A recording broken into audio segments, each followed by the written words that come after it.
You talked about buttermilk and curd. I want to start with curd. Is it okay to have curd? Good question, huh? Because curd तासीर से गर्म है.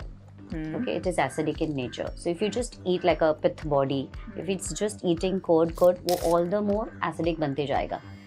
But if you add water and blend it properly, it becomes alkaline in nature. So curd in the form of buttermilk or kadhi is good.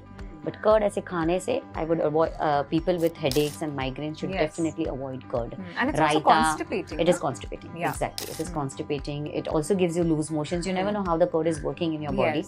But it is acidic in nature. So you should avoid curd. But if you're eating, even I want to note down here is about the probiotic food. Because curd is mostly used as a probiotic. Correct. A probiotic, definitely, it is a good probiotic. But even now the definition of probiotic has changed, wherein a probiotic needs to have follow three rules. First, it has to pass the HCl of the stomach, HCl, which is the acid in the stomach. So it has to pass through it. It shouldn't get broken down by the HCl. Second, it should not contain any nutrition. Otherwise, it gets digested in the small intestine. It definitely has to reach the large intestine so that it can ferment. This is the third rule.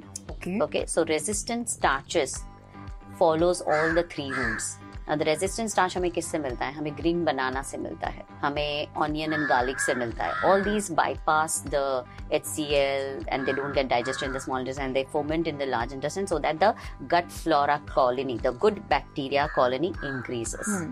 And this is how the digestion takes place. So it's very important to incorporate cooked onions. These are all probiotics. These are all probiotics. Okay. Yes. Cooked onions, you have garlic, chicory root, buttermilk, the green banana, the resistant starch. And what is the importance of probiotics for the viewers? Probiotic is something that actually flourishes your gut microflora. So gut, there are trillions of bacteria in our gut which is actually required to digest the food. So that is very important. Okay.